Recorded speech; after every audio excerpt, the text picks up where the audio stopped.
Hello, my name is Noah Chen. I'm a writer with Natural Awakenings Atlanta, and I'm here today with our first ever video. I'm taking a look at some of the common emotions people have been feeling during the coronavirus pandemic and how it's been affecting people. For background information on this video, I spoke with Ursula Lentini, who runs a practice called Healing with Ursula. I spoke with Danielle Hall, who runs Sound Embrace and the newly formed Sound Alliance. And finally, I had a Zoom interview with Linda Minnick of Linda Minnick Consultants. That interview I have recorded, so I'm going to play that in just a second. One of the things Linda mentioned, and something everybody I spoke to agreed with, was that people are feeling a lot of change energy at the moment. And here's Linda to explain exactly what that means.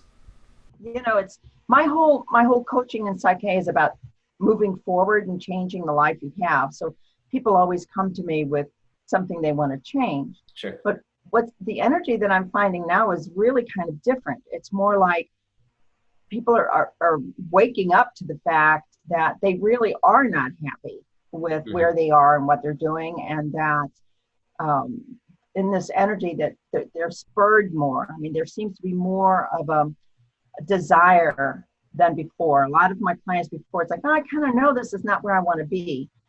Can we kind of dig this out? But clients that are coming now have recognized the fact that they're ready to move in one direction or another. Of course, basically everyone's social calendars have been getting pretty sparse. So do you think this is a reaction to just having more time with oneself and less distractions, or is it something else?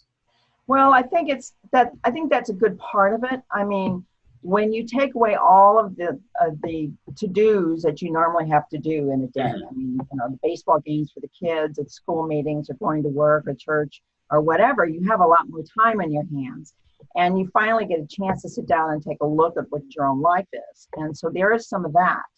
But also, you know, we're in a really unique situation here with this pandemic. I mean, it's the first time in our history that everyone has stopped at the same time. And we're all looking for this, we're all looking to see what's going to happen. We're all waiting to see what change is coming from that.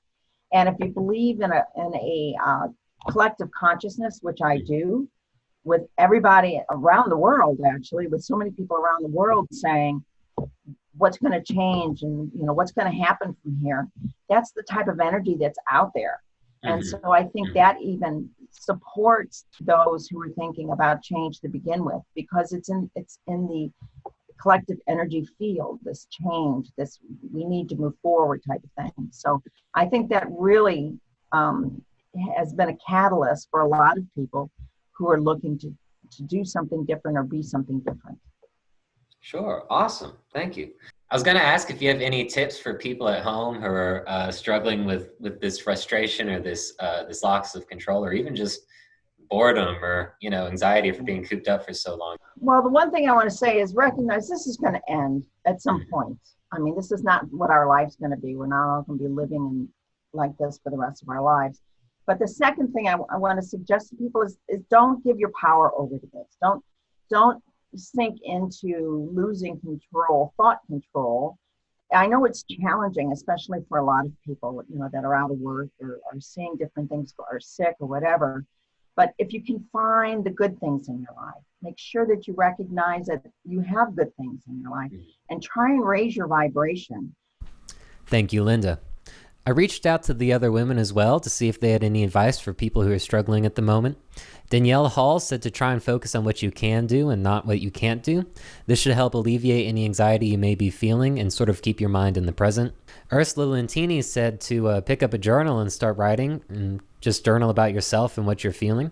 She says that journaling is one of the most affordable ways to keep in touch with yourself, and I think that's great advice. Finally, I've put everybody's websites down in the links below as well, so if you'd like to follow up with any of these women and see what they're about, feel free to click on those.